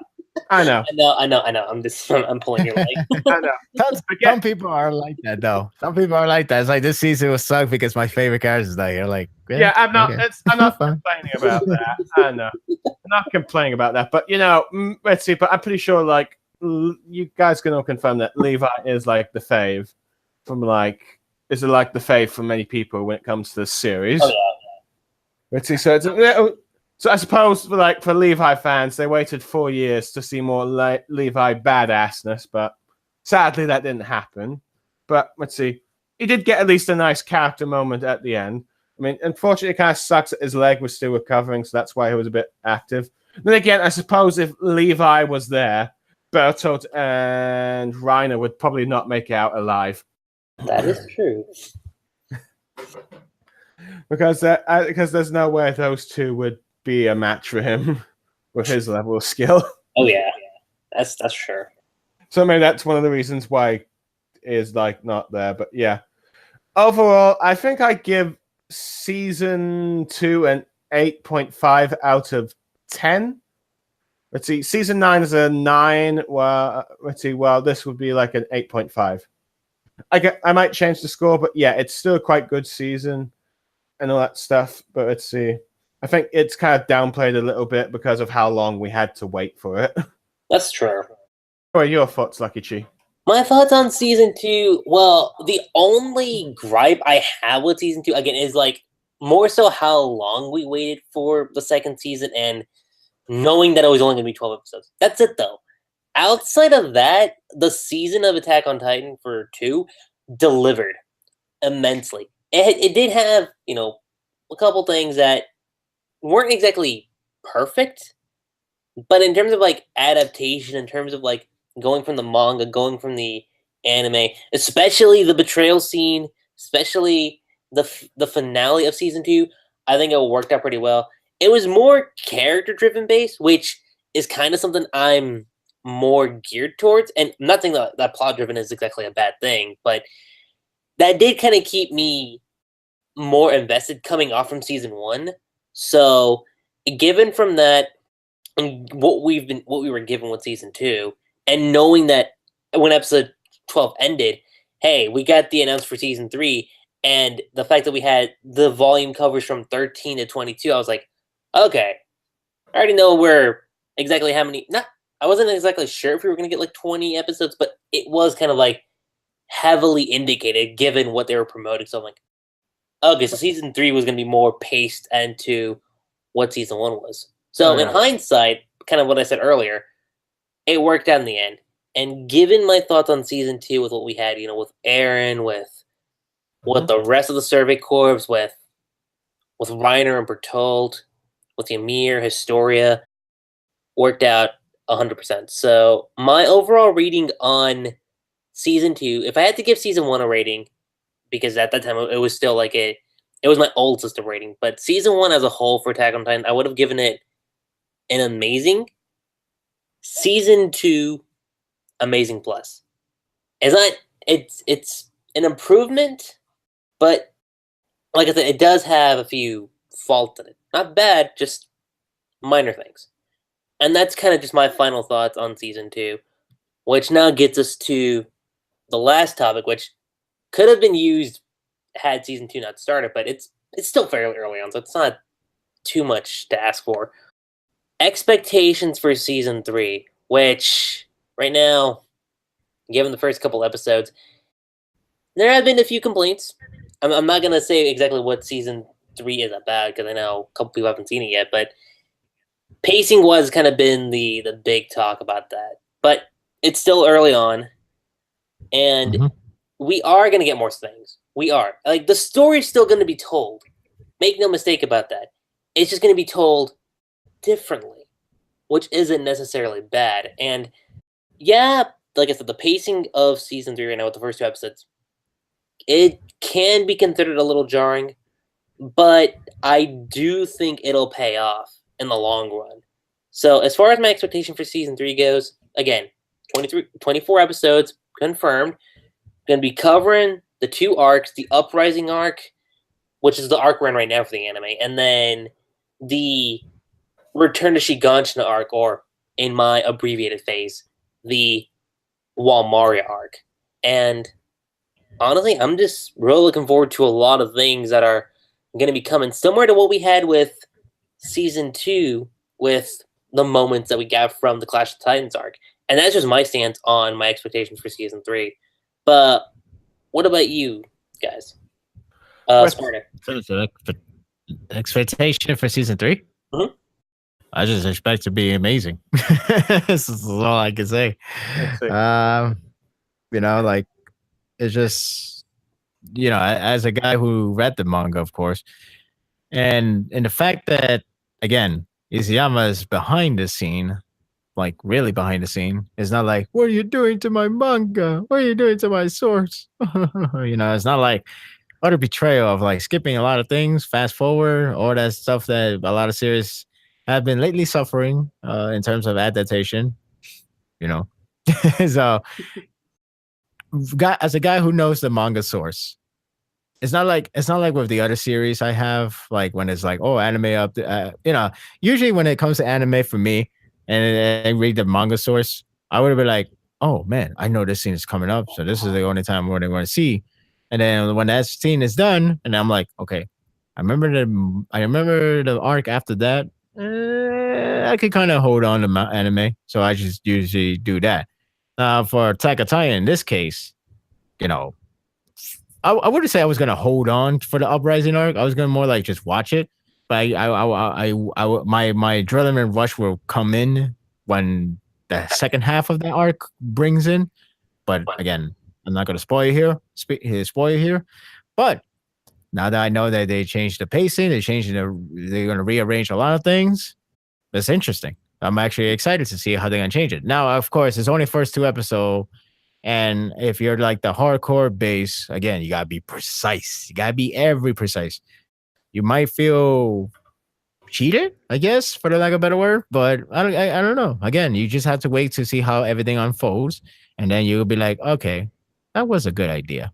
And plus, I think it's more of like just more rearranging because like I know what the source has. I know what the materials they're gonna bring out because I know the other arc. The other arc is gonna be a lot of well, in a manga sense, there was a lot of double page spread of awesomeness. Like there's a lot of key moments. There's a lot of key moments. It's like, okay, not only he improved his art, but damn, that shot is beautiful. Like, oh my God, I felt that. I felt the intensity. So yeah, there's a lot to look forward to for this season. Even this season, the so-called, I wouldn't say the hateable, more like the least favorite arc for the fans in the manga wise.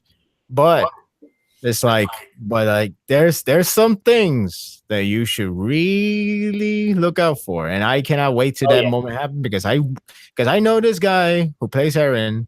I know this other character that plays whatever characters. I don't know the name, but I just know they're gonna hit the. I just know they're gonna hit the they're gonna make the voice.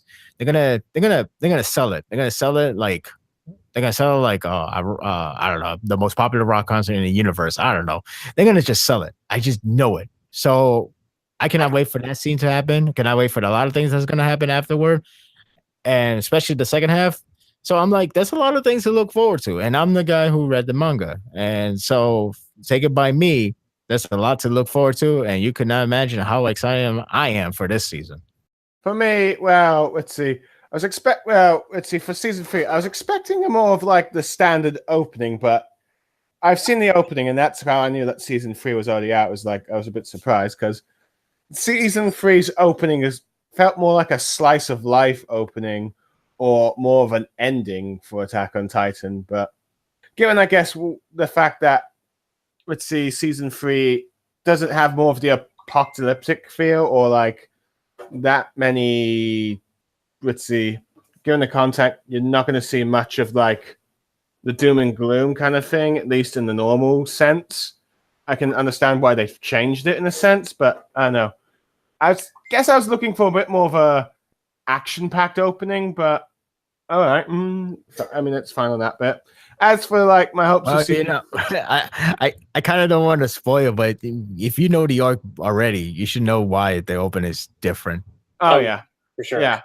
I think for like anime watchers who are Levi fans, I'd hope for more Levi scenes. And since I've read the manga, 2 particular action scenes which I hope are done justice in the anime, both for the first half and in the second half. And I think you guys know what I'm implying. Mm-hmm. Let's see. I expect given that the content of the manga is, I expect them to do like the key plot threads that people have been trying to discover since season 1. I think most of that will be all fulfilled by the end of the season. And I'm not sure if I should say this for any fans, but I'd probably say don't get your hopes up. It's basically, without spoiling anything, the reaction will probably be, as far as expectations go, kind of how Levi fans felt about season 2. So, oh yeah, I would keep Wait, it at for that. who? Which character we're talking about? For Annie. Annie. Oh, well, we all know it's her condition, so what the heck? Right? But that doesn't mean that she doesn't play some sort of role in the series. I mean, she's definitely a motivation.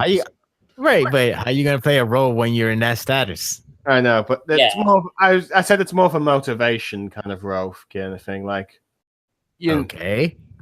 It's kind of like how a character's gone, but they still have an impact on the series.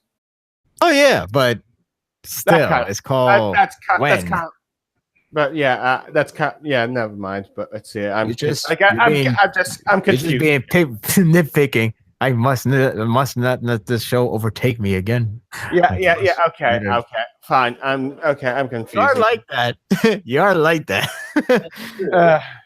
You're the one that asked me opinion, and then you change your mind about like, oh, whoops.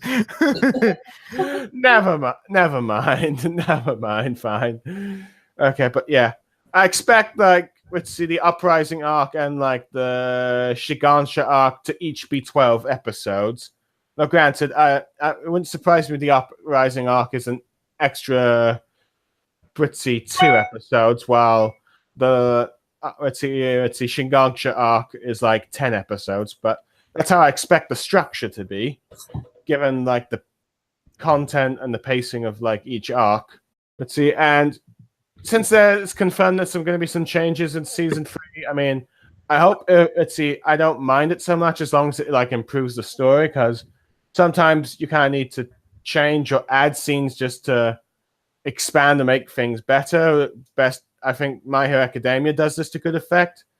And to a certain extent, I'd say early Naruto Shippuden did this, but let's see, that I'm talking about the first 50 episodes. I know.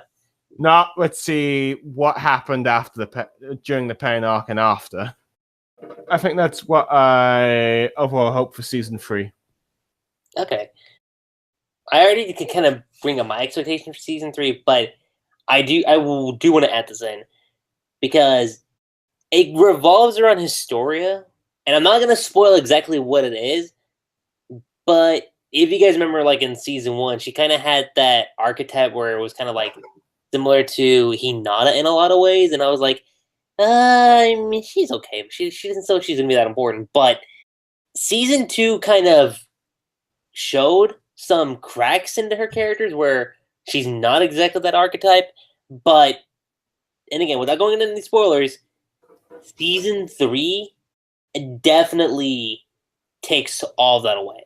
I'm not going to say how, but it will kind of make you have a reevaluation on her character and be like, oh shit, wow, that's crazy. So what that is, how things are going to go down for her, you guys are going to have to wait and see, because it's some of the most craziest things I've seen as far as character-wise goes in the story. And there's one moment that I'm really looking forward to. Would I say it's on the same level as episode 6 of season 2? I don't know if I could say that, but it's close. I'll definitely say that it's very close. And it does revolve around Eren too, so keep that in mind. And that's kind of all I had to say as far as my expectations go. Again, first couple episodes are out. I've seen the episodes. Pacing is a little off, but it could probably be very effective in the long run. So that's what I'm going to say there. And I think other than that, that's pretty much it, unless I'm missing anything else. So one thing for certain, the best thing to look forward to season 3 as well is the soundtrack. Godly soundtrack. The soundtrack, soundtracks are so godlike. I still have them on my phone, and I'm still listening to them. I don't care. In many ways, that's strange, but that's how. In many ways, you kind of wish this studio was the one that did Naruto and Bleach in a sense. compared to what Studio Period did. With studio, shoot. I think I wish they did the not Attack on Titan. They are doing it. Talking about Tokyo Ghoul. Shit. Oh yeah, right? Dude, that would have been amazing. Oh my god. Instead, you got Studio the atmosphere and Period.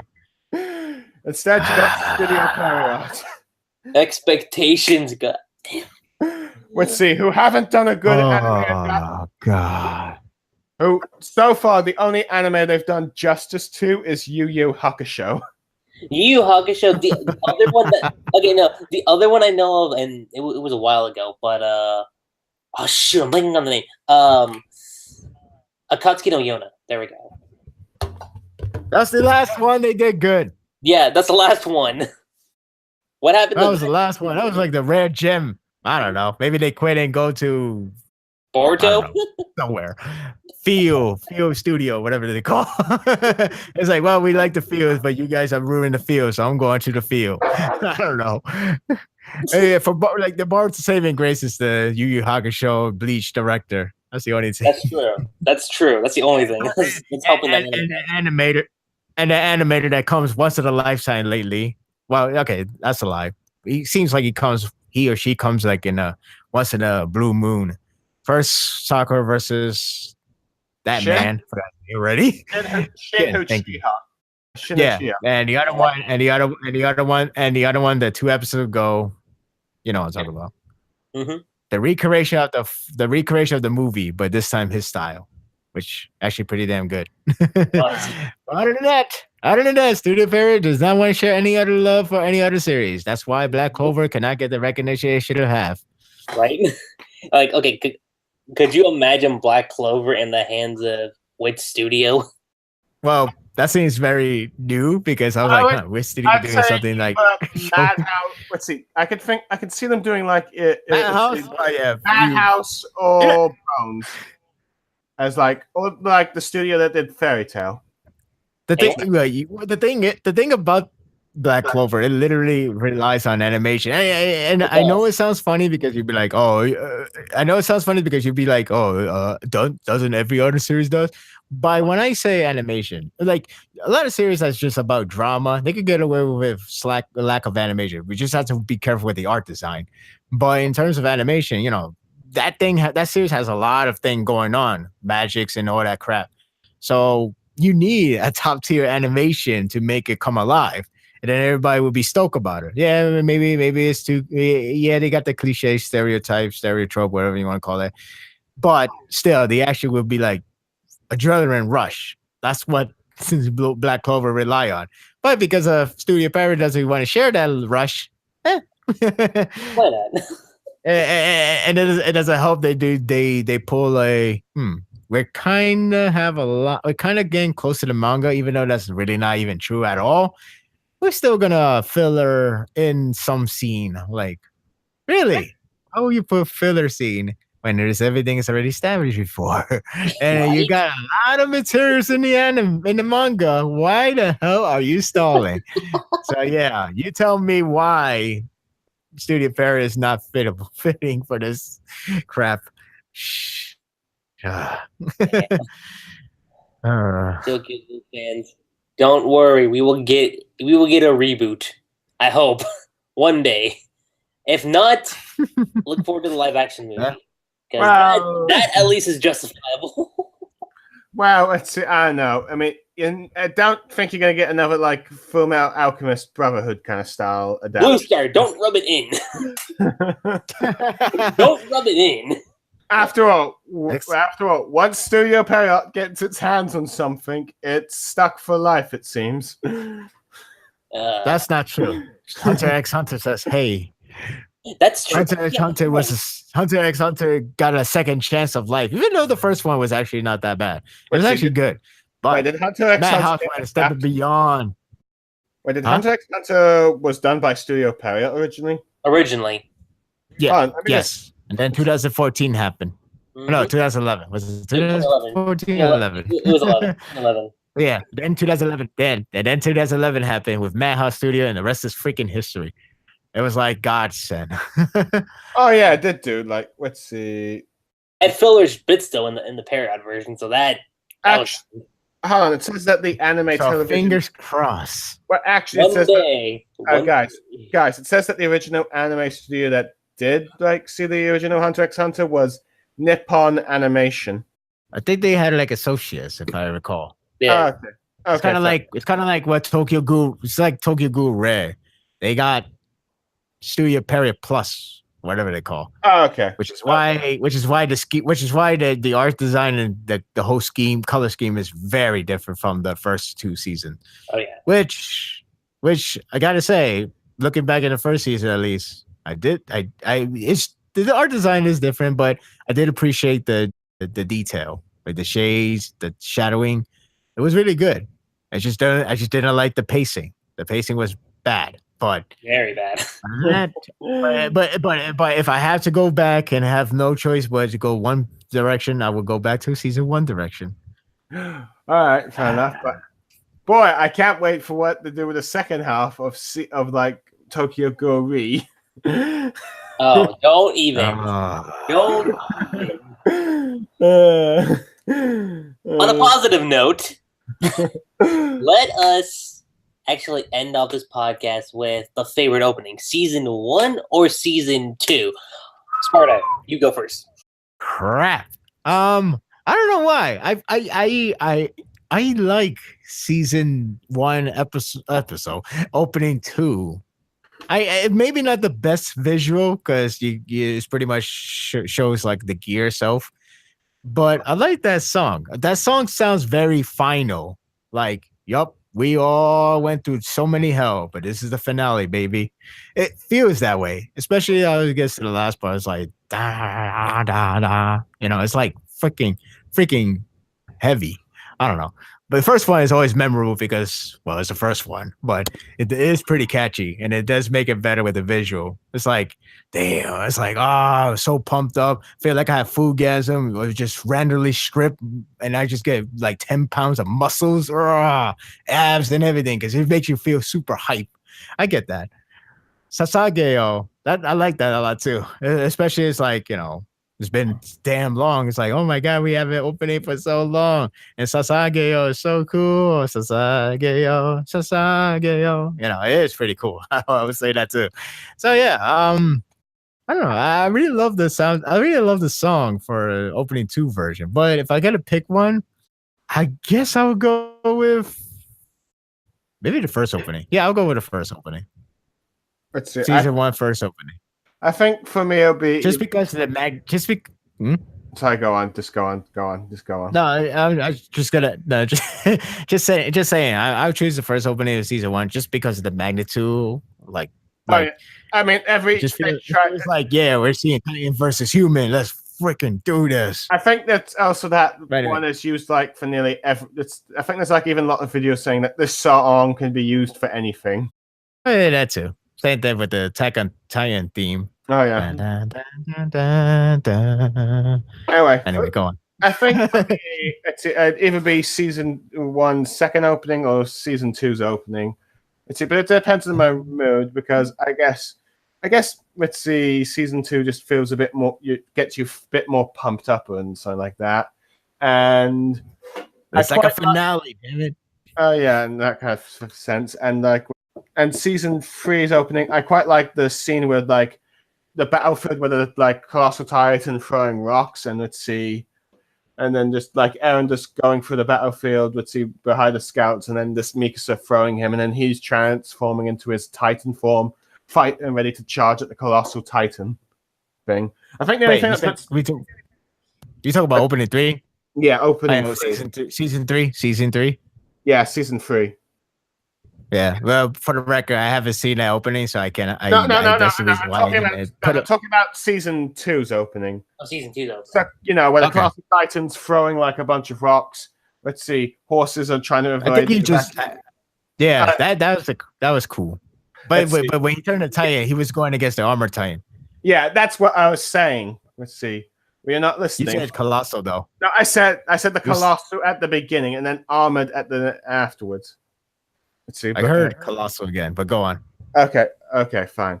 I said, let's see, Colossal throwing rocks in the battlefield, everyone's scattered. Let's see, Aaron just like moving about the faces. Let's see, seeing his friends like Jean and Armin, and then Misicus throwing him as he transforms into his Titan and battles like the armored Titan. The only thing I think I've put down for the second season 2's opening is like that scene where the Beast Titan is running with all these animals. It kind of feels a bit weird and out of place little bit.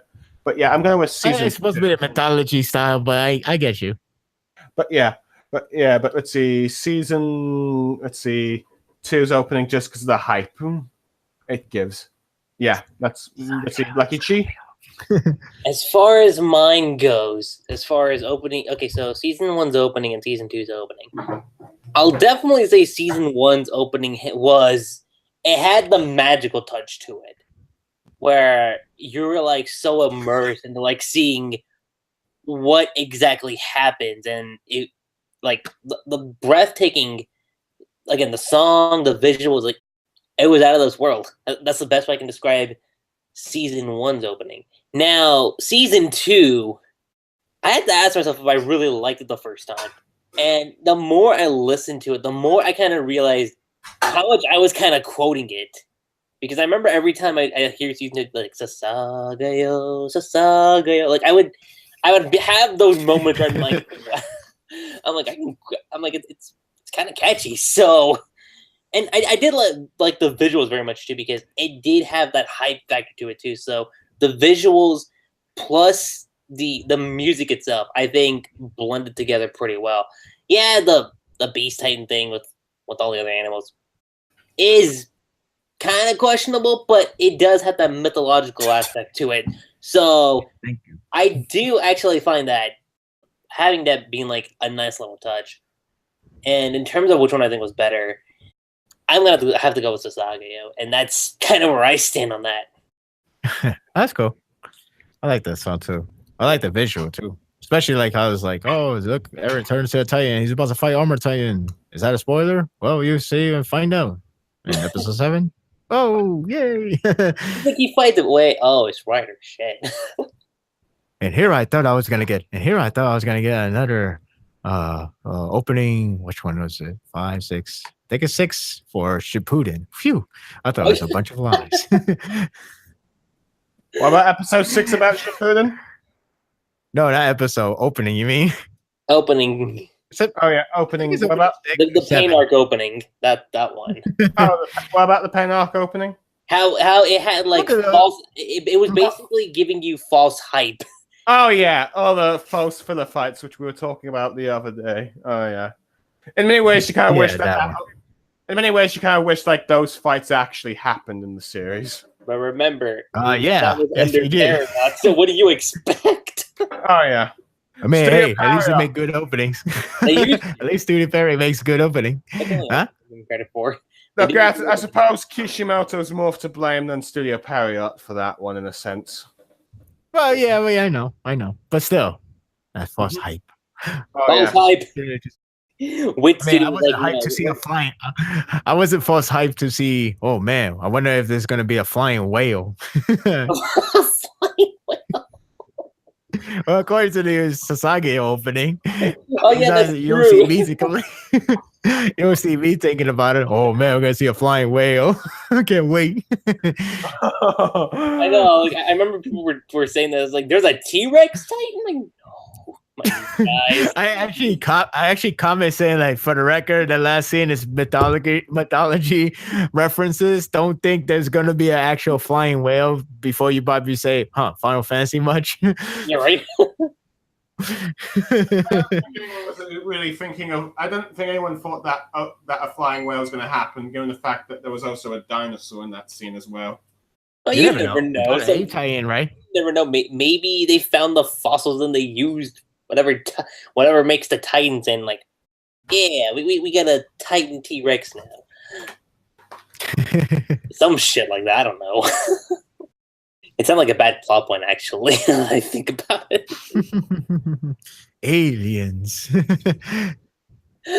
Which one? Oh god. But other than that, I think that's pretty much it as far as Attack on Titan Season 2 goes. It was great talking about it. It was really great talking about Season 2. and just talking about all the things that happened. Uh-huh. And again, more so, looking forward to season 3, even though it's already begun. So, Oh, yeah. Me and For Life needs to catch up on it. But at the moment, I'm watching... easy. At the moment, I'm also watching My Hero Academia, which soon we'll be able to do the podcast for that. In probably a few weeks. We are? You know, okay, I mean... Are you blaming the podcast, Blue Star? No. He's trying to hijack your show. No, I've been your guest, and I have so many chances, but I'm a friendly guy. No. I'm referring to the fact that we just probably have like another 10 weeks or so, and then we can do a podcast for season 3 of My Hero Academia. I gotta plan that. But we still got to do the manga arcs that have previously been going on for My Hero Academia, Lucky Chief. I have a lot of things I've been behind on. Not to mention, not to mention, Manga Wars Episode 3. Oh, yeah. Oh, that is our cue to sign off. Yeah, I have way too many things on my plate for like the remaining months of 2018. So it'll happen. Don't worry. Everything I promise is gonna come to fruition. I've just been delaying it for personal life stuff. Well, you better hurry before For Life shames you again. Hey, I delivered on my Tokyo Ghoul final reaction, so I delivered on that at least. So I'm good there. And Attack on Titan chapters, but okay. Yeah. Aside from that, guys, that's pretty much it. I'm Lucky Cheese 7. I'm BlueStarSaber. Hijacking my part. Sorry. Sorry. I already did my part. You could do yours now. Okay. I'm BlueStarSaber. Signing off. And we will catch you guys next time. And don't you worry, folks. BlueStarSaber is not going to hijack the podcast for My Hero Academia Season 3. We will catch you guys next time. Peace.